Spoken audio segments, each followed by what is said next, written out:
பசு ரெண்டுத்துக்கும் ஒரே அர்த்தம் தானே. ஒருத்தரை பார்த்து அவர் குணத்தில் பசுன்னு சொல்லி பாருங்க, சந்தோஷப்படுவார். அதுவே இடிக்கும் பொழுது என்ன நீ மாடு மாதிரி இடிக்கிறேன்னு சொல்லி பாருங்க, கோவப்படுவாருங்க. சில்லறை நாணயம் ரெண்டுத்துக்கும் ஒரே அர்த்தம் தான். ஒருத்தரை பார்த்து மனுஷன் சரியான சில்லற புத்தி அப்படின்னு சொல்லி பாருங்க, கோவப்படுவார். அதுவே அவர் மனசு நாணயமான மனசுன்னு சொல்லி பாருங்க, சந்தோஷப்படுவாருங்க. அப்படி எந்த இடத்தையும் வளைந்து கொடுத்து அதற்கேற்றாற் போல் இருக்கிறது தாங்க வளைந்து கொடுக்கறது. நாங்கள் வளைந்து கொடுக்க சொல்கிறோமே தவிர உடஞ்சி போக சொல்லலைங்க. ஐயா, இப்போ நம்ம ஒரு அலுவலகத்தில் வேலை செய்கிறோம். அலுவலக அதிகாரிகிட்ட போயிட்டு நம்ம நிமிர்ந்த நடையோடு இருக்க முடியுங்களாங்க? ஐயா, ரொம்ப அற்புதமான ஒரு தலைப்பு, ரொம்ப அழுத்தமான ஆழமான ஒரு தலைப்பு, சிந்திக்க தூண்டக்கூடிய ஒரு தலைப்பு. வாழ்வின் வெற்றிக்கு பெரிதும் துணை நிற்க வேண்டும் அப்படின்னா நம்ம வளைந்து கொடுக்கணுமா இல்லை நிமிர்ந்து நடக்கணுமா அப்படின்னா வளைந்து தாங்க கொடுக்கணும்.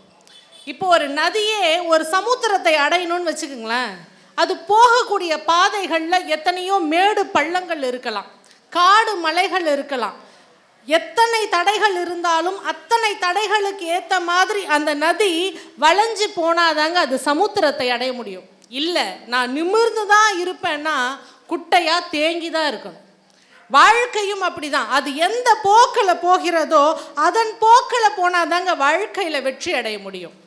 நீங்கள் கோவிலுக்கு போங்க, கர்ப்ப கிரகத்தில் சிலை இருக்கும்.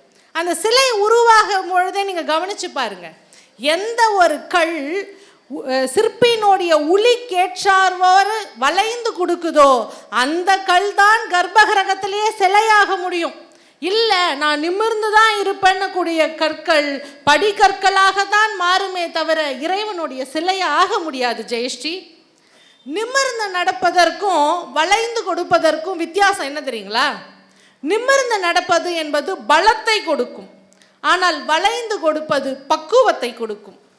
நிமிர்ந்து நடப்பது வலிமையை கற்றுக் கொடுக்கும், வளைந்து கொடுப்பது எளிமையை கற்றுக் கொடுக்கும். நிமிர்ந்து நடப்பது சத்தியமான வாழ்க்கை, ஆனால் வளைந்து கொடுப்பது சாமர்த்தியமான வாழ்க்கைங்க.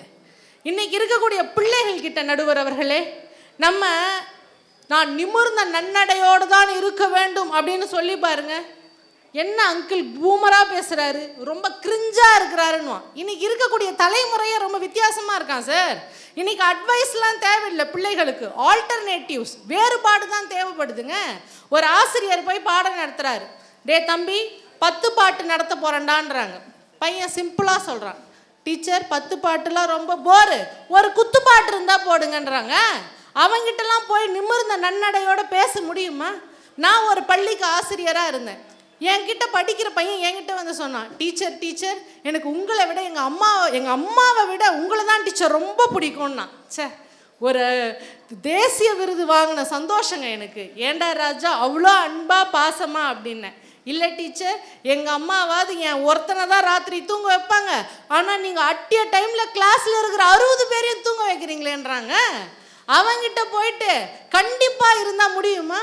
ஐயாவே வந்து முதல்ல பேசும்பொழுது சொன்னார், யாரையுமே எப்படி கையாள வேணும்ன்ற ஒரு யுக்தி இருக்கணும். எந்த ஒரு விஷயத்தையும் புன்னகையின் மூலமாகவும் மௌனத்தின் மூலமாகவும் சாதிக்கணும். ஒரு இடத்துல வந்து பிரச்சனையா, நீங்கள் கோவப்படக்கூடாது, நீங்கள் அந்த விஷயத்தை வளைந்து கொடுத்து எப்படி சாமர்த்தியமாக கையாளணும்னு எங்கனிக்காக முதல்ல எங்களுடைய நடுவர் பேசிட்டு போய் உட்காந்துருக்காருங்க. ஒரு வீட்டில் கிரிக்கெட் விளையாடுற பிள்ளைகள் இருக்காங்க. அது பக்கத்தில் ஒரு பெரிய வீடு, நல்ல அழகான ஒரு மாளிகை மாதிரி கண்ணாடி வேலைப்பாடு பட்ட ஒரு வீடு இருக்குது.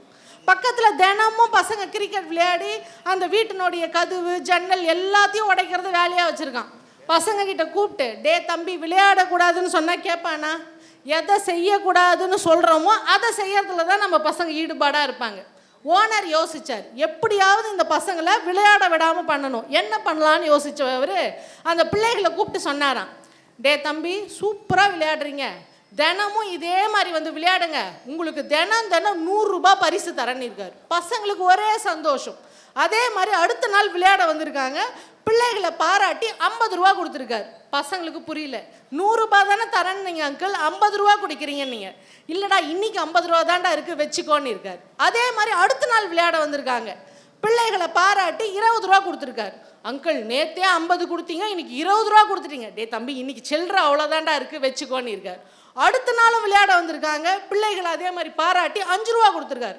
பையன் டென்ஷன் ஆயிட்டான். நீங்கள் ரொம்ப மோசம் அங்கிள், 100 ரூபா தரேன், நீங்கள் 50 ரூபா கொடுத்தீங்க, 20 ரூபா கொடுத்தீங்க, இப்போ 5 ரூபா தான் கொடுக்குறீங்க, போங்க அங்கிள், உங்கள் பேச்சுக்கா, நான் இதுக்கப்புறம் உங்கள் வீட்டு பக்கத்தில் விளையாட வரவே மாட்டேன்ட்டாங்க.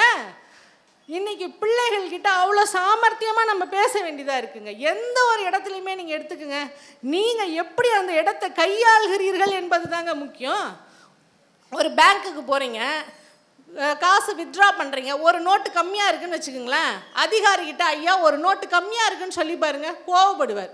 நீங்கள் தான் சார் எங்கன்னா கீழே விட்டுருப்பீங்க, சரி பாருங்கன்பாங்க. அதுவே நான் சொல்கிற மாதிரி சொல்லி பாருங்க, ஐயா ஒரு நோட்டு கூடுதலாக இருக்குதுன்னு நினைக்கிறேன்னு சொல்லி பாருங்க, உடனே வாங்கி செக் பண்ணுவாருங்க. எல்லாமே நம் வார்த்தைகளை கையாளக்கூடிய விஷயம் தாங்க, ஒன்றும் இல்லைங்க. மாடு பசு ரெண்டுத்துக்கும் ஒரே அர்த்தம் தானே. ஒருத்தரை பார்த்து அவர் குணத்தில் பசுன்னு சொல்லி பாருங்க, சந்தோஷப்படுவார். அதுவே இடிக்கும் பொழுது என்ன நீ மாடு மாதிரி இடிக்கிறேன்னு சொல்லி பாருங்க, கோவப்படுவாருங்க. சில்லறை நாணயம் ரெண்டுத்துக்கும் ஒரே அர்த்தம் தான். ஒருத்தரை பார்த்து மனுஷன் சரியான சில்லற புத்தி அப்படின்னு சொல்லி பாருங்க, கோவப்படுவார். அதுவே அவர் மனசு நாணயமான மனசுன்னு சொல்லி பாருங்க, சந்தோஷப்படுவாருங்க. அப்படி எந்த இடத்தையும் வளைந்து கொடுத்து அதற்கேற்றாற் போல் இருக்கிறது தாங்க வளைந்து கொடுக்கறது. நாங்கள் வளைந்து கொடுக்க சொல்கிறோமே தவிர உடஞ்சி போக சொல்லுங்க. ஐயா இப்போ நம்ம ஒரு அலுவலகத்தில் வேலை செய்கிறோம், அலுவலக அதிகாரிகிட்ட போயிட்டு நம்ம நிமிர்ந்த நடையோடு இருக்க முடியுங்களாங்க? கிடையாது. உயிர் போகக்கூடிய தருணம் வருது, அந்த இடத்துல போய் ரூல்ஸ் பேசிட்டு இருக்க முடியுமா ஜெயஸ்ரீ? வாய்ப்பு இல்லைங்க. ஒரு அது உண்மைதாம்மா. சரி, அலுவலகத்தெல்லாம் கொஞ்சம் நாம் வளைஞ்சது கொடுத்து தான் போகணும். அன்னைக்கு கூட ஒரு மேனேஜரு ஒரு அம்மாவை கேட்குறாரு, ஏமா லேட்டாக வரேன்னாரு. சாரி சார், போகும்போது சீக்கிரம் போயிடுறேன்னுச்சு. அதுலேயே ஒரு சிறப்பம்சத்தை சேர்த்து சொல்கிறாங்க. அப்படிதாங்க ஐயா. ஈரானில் ஒரு அதிபர் இருக்கிறார். அவர் ஹிட்லரை விட கொடுமைக்காரர். அவர்கிட்ட வேலை செய்யறதுன்றது அவ்வளோ கடுமையான விஷயம். அவர்கிட்டையும் ஒருத்தர் 40 வருஷமாக சமையல்காரராக இருக்கிறார். 40 வருஷமா எந்த ஒரு தப்பும் பண்ணாமல் தப்பிச்சு வந்தவர் ஒரு நாள் தெரியாமல் ஒரு சொட்டு சாம்பார் ஈரான் அதிபருடைய அந்த மடியில் கொட்டிடுறார். அவர் கொன்னுடுற மாதிரி முறைக்கிறார். இவர் கண்டிப்பாக நமக்கு தூக்கு தண்டனை தான் கொடுக்க போறாருன்னு முடிவு பண்ணவர் கையில் வச்சிருந்த இருக்கக்கூடிய கிண்ண சாம்பாரை ஈரான் அதிபர் மேலே ஊற்றிடுறாரு. அதிபருக்கு கோபம் தாங்கலை, எழுந்து கத்துறாரு, ஒரு சொட்டு சாம்பார் ஊற்றுனேன், அதுக்கே உனக்கு நான் தூக்கு தண்டனை கொடுத்துருப்பேன், ஒரு கிண்ண சாம்பார் என் மேலே ஊத்துறேன்னா உனக்கு எவ்வளோ தைரியம் இருக்கும்னு கேட்குறாரு. அதுக்கு உடனே இவர் சொல்கிறாரு, சமையல்காரர், ஐயா நீங்கள் தப்பாக எடுத்துக்க கூடாது, நீங்கள் ஒரு சொட்டு சாம்பார் ஊற்றி எனக்கு தூக்கு தண்டனை கொடுத்தீங்கன்னா ஊர் என்னங்க ஐயா பேசும்? இந்த அதிபருக்கு மனசாட்சி இருக்கா? தெரியாமல் ஊற்றுனதுக்காக இப்படி தூக்கு தண்டனை கொடுக்குறாரு, இவர் நல்லா இருப்பாரான்னு உங்களை திட்டுவாங்க. ஆனால் இப்போ நான் ஒரு கிண்ண சாம்பாரை வேணும்னே ஊற்றி நீங்கள் எனக்கு தூக்கு தண்டனை கொடுத்துட்டீங்கன்னா இவன் செஞ்சது தான் தப்பு, அதிபர்னா இப்படி தான் இருக்கணும்னு உங்களை பாராட்டுவாங்க.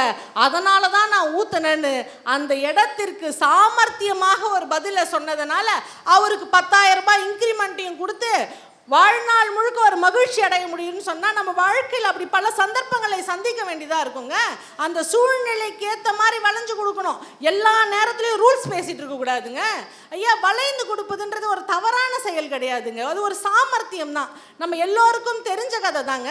உலகத்தை முதல்ல யார் சுற்றி வராங்களோ அவர்களுக்கு தான் மாம்பழம்னு போட்டி வச்சதில் விநாயக பெருமான் ரொம்ப சாமர்த்தியமாக தன்னுடைய பெற்றோர்களையே உலகம்னு சுற்றி வந்து அந்த மாம்பழத்தை வாங்கிடுவாங்க. ஆனால் முருகப்பெருமான் ரொம்ப நிமிர்ந்த நன்னடையோட ரூல்ஸ் பேசி உலகத்தையே சுற்றி வரத்துக்குள்ளே அந்த இடத்துல ஆட்டமே முடிஞ்சு போயிடுது. இப்படி தான் ஜெயஸ்ரீ பல நேரங்களில் நம்ம ரூல்ஸ் பேசி நமக்கான வாய்ப்பு வரும்பொழுது அதை பயன்படுத்திக்காமல் விட்டுடுறோம். ஐயா இங்கே நாங்கள் 2 பெண்கள் இருக்கோம். பொதுவாகவே பெண்கள்னு எடுத்துக்கோங்களேன் ஐயா, பெண்களுக்கு ரொம்ப பிடிச்ச விஷயம் எது தெரியுங்களா? சண்டை போடுறது. சண்டை போடுறதுனா பெண்களுக்கு ரொம்ப பிடிக்கும். அதுலேயும் கணவர்கிட்ட சண்டை போடுறதுனா அலாதி இன்பம். எப்படா சான்ஸ் கிடைக்கும்னு சண்டை போடுவோம். அதுவே ஆண்களுக்கு பிடிக்காத விஷயம் என்ன தெரியுங்களா? சண்டை போடுறது. சண்டைனாவே ஆண்களுக்கு பிடிக்காது. வீட்டில் சண்டைன்னு ஒன்று ஆரம்பிக்கிட்டோம், கணவர் சொல்கிற முதல் வார்த்தை என்ன தெரியுமா? கடைசியாக என்னடி சொல்ல வரேன்பாரு. ஏன் தெரியுங்களா? இல்லைம்மா, அதுக்கு முன்னாடி ஜன்னல்லாம் சாத்திடுவான். ஏங்க ஆமாம், சண்டை போட ஆரம்பித்தா ஜன்னலை சாத்திடுவான். 2வது டிவி வேல்யூமை கூட்டிடுவான். ஏன்னா இந்த பேச்சு வெளியில் போகக்கூடாது இல்லை. ஐயா இந்த கணவனுக்கும் மனைவிக்கும் ஒரு வித்தியாசம் இருக்குங்க ஐயா. மனைவிக்கும் கணவனுக்கு என்ன தெரியுங்களா வேறுபாடு? சண்டை போட்டுட்டு பேசாம இருந்தா அவங்க மனைவி, எங்க பேசினா சண்டை வந்துருமோன்னு பேசாம இருந்தா அவங்க தாங்க கணவர். ஏன் ஆண்கள் பேசாம இருக்கிறாங்க சொல்லுங்க? நீங்க சொன்னதுதான் நடுவர் அவர்களே. எத்தனை வருஷம் ஆகுதுமா உனக்கு? எனக்கு 8 வருஷம் ஆகுதுங்க ஐயா. 8 வருஷத்துல இவ்வளோ அனுபவமா? 45 வருஷம் ஐயா, எனக்கு என்ன புத்தி வரல. ஆனா உண்மையா ஆண்களை பாராட்டணுங்க. அவர்கள்லாம் மனிதர்கள் இல்லை, மனிதர்கள் நடுவர் அவர்களே. ஏன்னா தப்பு செஞ்சுட்டு மன்னிப்பு கேட்டா அவன் மனுஷன், தப்பே செய்யாம மன்னிப்பு கேட்கறவங்க தான் நடுவர் அவர்களே புருஷன். அப்படிப்பட்ட கணவர்கள்லாம் ஏங்க அப்படி இருக்கிறாங்க? வாரியார் அவர்கள் தான் ரொம்ப அழகா சொல்லுவாரு. ஒரு கணவன் மனைவிக்கிடையே சண்டை நடக்குதுன்னா யார் புத்திசாலின்னு கேட்டிருக்காங்க. அதுக்கு வாரியார் அவர்கள் சொன்னது, அந்த சண்டையில் யார் விட்டு கொடுத்து போறாங்களோ அவர்கள் தான் புத்திசாலின்னு சொன்னா, அப்படி விட்டு கொடுத்து போறதுனால தாங்க ஒவ்வொரு குடும்பமும் மகிழ்ச்சியாக இருக்குது. ஆனா சில குடும்பங்கள்ல அந்த ஈகோ பிரச்சனை, அந்த சாரி யார் முதல்ல சொல்றதுன்ற அந்த ஈகோவால விவாகரத்து வழக்குகள் நடக்குதுன்னு சொன்னா விட்டு கொடுக்கணுங்க. அந்த விட்டு கொடுக்கிற மனப்பான்மை யாருக்கு வரும்? வளைந்து கொடுக்கறவங்க கிட்ட தான் வரும். அழகா சொல்லுவாங்க, பட்டு கொடுத்தால் இன்பம் வருமா, நகை நட்டு கொடுத்தால் இன்பம் வருமா, கை நிறைய துட்டு கொடுத்தால் இன்பம் வருமா, விட்டு கொடுத்தால் தாங்க இன்பம் வரும். அப்படி விட்டு கொடுக்கறது யாருன்னு நினைக்கிறீங்க ஐயா? தானத்திலே சிறந்த தானம் என்ன தானம் ஐயா? நிதானம்னு சொல்லலாம். நிதானம். ஐயா ரொம்ப நிதானம். நீங்க யாருன்னா சொல்லுங்க? கண் தானம் சொல்லுவோம், ரத்த தானம் சொல்லுவோம், அன்னதானம்னு சொல்லுவோம். ஐயா மாதிரி நிதானம்னு சொல்லலாம். இல்லைன்னா நம்ம நடிகர் சந்தானமாக இருக்கலாமான்னு பின்னாடி இருக்கிறவர் நினைக்கிறார். அது எதுவுமே கிடையாதுங்க ஐயா. கணவர்கிட்ட கோச்சிக்கிட்ட அம்மா வீட்டுக்கு போயிருக்காங்க பாருங்க மனைவி, அவர்களை செய்யக்கூடிய சமாதானம்ங்க. அப்படி சமாதானமா வாழ்க்கையில வளைந்து கொடுத்து போய் பாருங்க, அந்த வீட்டில் மகிழ்ச்சி இருக்குங்க. அண்மையில் நான் ஒரு விளம்பரம் பார்த்தோம்மா. சரிங்க ஐயா. ரொம்ப அழகா ரசனையா எழுதியிருந்தான். நீங்கள் இறந்த பிறகும் வாட்ஸ்அப் பார்க்க வேண்டுமா? எப்படி? நீங்கள் இறந்த பிறகும் வாட்ஸ்அப் பார்க்க வேண்டுமா, கண்தானம் செய்யுங்கள் அப்படின்னு எழுதியிருந்தான். இப்போ அதை தானே நம்ம ரோட்டரி அமைப்பிலையும் லைன்ஸ் கிளப்லேயும் அந்த கண்தானத்தை தான் மிகச்சிறப்பாக அழகாக செயல்படுத்துகிறாங்க. இரத்த தானம் இல்லையா? ஆமாம், உண்மைங்க ஐயா. பெண்கள் எல்லா விஷயத்தையும் விட்டு கொடுப்பாங்கங்க. ஆனால் பெற்ற தாய்கிட்ட கூட தன்னுடைய கணவரை விட்டு கொடுக்க மாட்டாங்க. புகுந்த வீட்டில் பிறந்த வீட்டை விட்டு கொடுக்க மாட்டாங்க, பிறந்த வீட்டில் புகுந்த வீட்டை விட்டு கொடுக்க மாட்டாங்க. கணவர்கிட்ட தம்பியை விட்டு கொடுக்க மாட்டாங்க, தம்பிக்கிட்ட கணவரை விட்டு கொடுக்க மாட்டாங்க. பிள்ளைகள்கிட்ட புருஷனை விட்டு கொடுக்க மாட்டாங்க, புருஷன்கிட்ட பிள்ளைகளை விட்டு கொடுக்க மாட்டாங்க. இப்படி ஒருத்தரிடத்தில் ஒருத்தரை விட்டு கொடுக்காமல் அந்த குடும்பத்தை கட்டுக்கோப்பாக நடத்துறதுக்காக ஒரு பெண் எவ்வளவு வளைந்து கொடுத்து அந்த குடும்பத்தை நடத்துறதுனால தாங்க ஒவ்வொரு குடும்பமும் மகிழ்ச்சியாக இருக்குது. ஐயா, நம்மளுடைய பெண் எப்பயுமே பாருங்க, புகுந்த வீட்டை விட பிறந்த வீடு தான் நடுவில் எல்லா பெண்களுக்கும் ரொம்ப பிடிக்கும். அம்மா வீடுனாவே ஒரு தனி பாசம் இருக்கும். ஏன் சொல்லுங்க? அதுக்குன்னே ஒரு சண்டை போட்டுன்னு போயிடுவாங்க. எங்கள் வீட்டில் அப்படி தான். ஒரு தடவை நான் எங்கள் அம்மா வீட்டுக்கு போகிறேன், 4 நாள் தங்கிட்டு வரேன்னா, சரி போன்ட்டேன். போய் அடுத்த பஸ்ஸிலே வந்துடுது. இப்போ ஃப்ரீ பஸ் ஆச்சே, எதுக்கு காசு கொடுக்க போகிறதில்ல. அந்த பஸ்ஸில் போய் அந்த பஸ்ஸில் திரும்பி வந்துடுது. என்னான்னு கேட்டேன். நான் கோச்சிக்கின்னு எங்கள் அம்மா வீட்டுக்கு போனேன், அவங்க அம்மா கோச்சின்னு அவங்க அம்மா வீட்டுக்கு போட்டாங்களாம். ஆனால் இதை எப்பயுமே இந்த பெண்களுக்கு ஒரு சந்தோஷம்னால் அந்த பிள்ளை சொல்கிறது 100க்கு 100 உண்மை.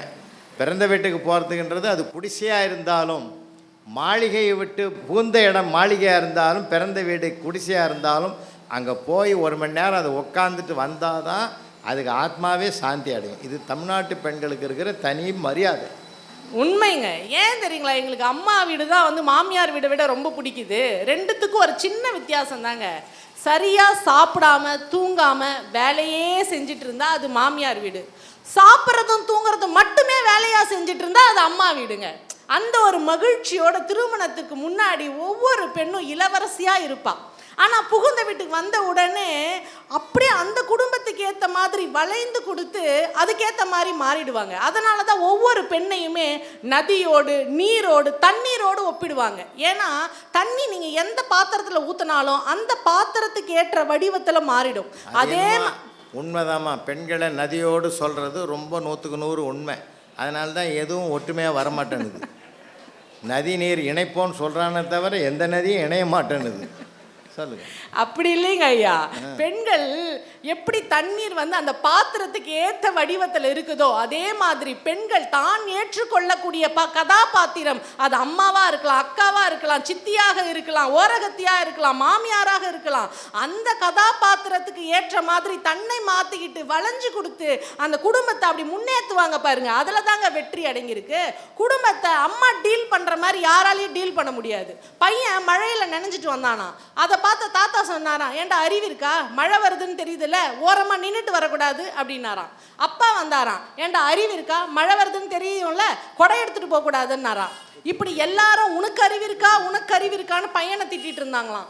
அம்மா வந்தாங்களாம், இந்த மழைக்கு அறிவு இருக்கா, என் பையன் வெளியே போற நேரத்துலயா இந்த மழை வரணும்னு மழையை திட்டிட்டு அம்மா சொன்னாங்களாம், டே தம்பி இதுக்கப்புறமாவது கொடை எடுத்துட்டு போடான்னு அம்மா சொல்லக்கூடிய அந்த அன்பான வார்த்தையை கேட்ட பிறகு பையன் அந்த சொல் பேச்சு கேட்டு நடப்பாங்க.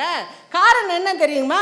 வளைந்து கொடுப்பதன் மூலமாக தான் அது கேட்காதவர்களையும் கேட்க வைக்கும், பணியாதவர்களையும் பணிய வைக்கும், புரியாதவர்களுக்கும் புரிய வைக்கும். என்ன ஜெயஸ்ரீ, புரியுதாமா?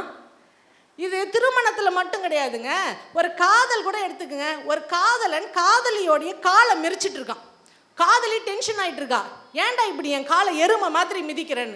உடனே ஏண்டி தெரியாம தானே மிரிச்சன்னு சண்டை போட்டால் அந்த காதல் நிலைக்குமாங்க? உடனே அவன் சொன்னானா, சே கோச்சிக்காதடி, ரொம்ப நாளாக எனக்கு நிலாவில் கால் வைக்கணும்னு ஆசை, அது முடியாது, அதனால தான் உன் காலில் மிதிச்சேன்னானா. அப்படி கொஞ்சம் நுணுக்கமாக பேசுனாங்க. ஒரு காதல் தோல்வி அடைஞ்சிட்டாங்கன்னு வச்சுங்களேன், இந்த நிமிர்ந்து நடப்பது அப்படின்னு பேசுகிறவங்க ரொம்ப உடஞ்சி போயிடுவாங்க. ஐயா சொன்ன மாதிரி சூசைடு கூட பண்ணிப்பாங்க. ஆனால் வளைந்து கொடுக்குறவங்க அப்படி கிடையாதுங்க. ரொம்ப சுருக்கமாக சொல்லணும்னா, இனி யார்கிட்டையுமே பேச முடியாதேன்னு நிமிர்ந்து நடப்பவர்கள் ஃபீல் பண்ணுவாங்க. ஆனால் காதல் தோல்வி அடைஞ்சிருச்சுன்னா இனி யார்கிட்ட வேணா பேசலான்னு வளைந்து கொடுக்குறவங்க சந்தோஷமா இருப்பாங்கங்க. ஐயா, நிமிர்ந்து நடப்பதுன்றது ரொம்ப சுலபமான விஷயங்க ஐயா. நிமிர்ந்து நடப்பதுன்றது பெரிய விஷயங்களா? நான் பிடிச்ச முயலுக்கு 3 காலுன்னா அது 3 காலு தான். அவர்கள் நான் ரொம்ப ஸ்ட்ரெயிட் ஃபார்வர்டாக இருக்கேன்னு அடுத்தவர்கள் மனதை புண்படுத்துவாங்க. ஆனால் வளைந்து கொடுப்பதுன்றது அப்படி கிடையாதுங்க. பொறுமை, நிதானம், சகிப்புத்தன்மை, விட்டு கொடுத்து போறது, அனுசரிச்சு போறது, பிறர் மனம் நோகாத மாதிரி நடந்துக்கிறது, கருணை, இது எல்லாம் சேர்ந்தது தாங்க வளைந்து கொடுப்பது. அன்னை தெரேசா அவர்கள் தன்னை சார்ந்தவர்களுக்காக பிறரிடம் போய் யாசகம் கேட்குறாங்க, உதவி கேட்குறாங்க. அதை கேட்கும் பொழுது ஒரு கடைக்காரர் அவர்களுடைய கையில் காரி உமிழ்ந்துடுறார். அதை பார்த்த உடனே அன்னை தெரேசா அவர்கள் ரொம்ப கோவப்பட்டு, எப்படி என் கையில் துப்பலாம், நான் எனக்காகவா கேட்குறேன், எனக்கு சார்ந்து இருக்கிறவங்களுக்காக தானே கேட்குறேன்னு நிமிர்ந்த நடையோட சண்டை போடலைங்க. தன்னுடைய புடவையால் அந்த எச்சில தொடச்சிக்கிட்டு, ஐயா நீங்கள் கொடுத்ததை நான் வச்சுக்கிறேன், ஆனால் என்னுடைய பிள்ளைகளுக்காக நீங்கள் ஏதாவது உதவி பண்ண முடியுமான்னு வளைந்து கொடுத்து கருணையோடு அவர்கள் கேட்டதன் மூலமாக பல உதவிகள் கிடைத்ததுன்னு சொன்னால், வளைந்து கொடுப்பதனால தாங்க வாழ்க்கையில் முன்னேற முடியும். ஐயா, வாழ்க்கையில் இறுதியாக நான் இப்படி சொல்லி நிறைவு செய்கிறேன். ஐயா, வாழ்க்கையில் எதிர்பார்க்காத நேரத்தில் எதிர்பார்க்காத பல சூழல்களை நம்ம சந்திக்க நேரிடுங்க.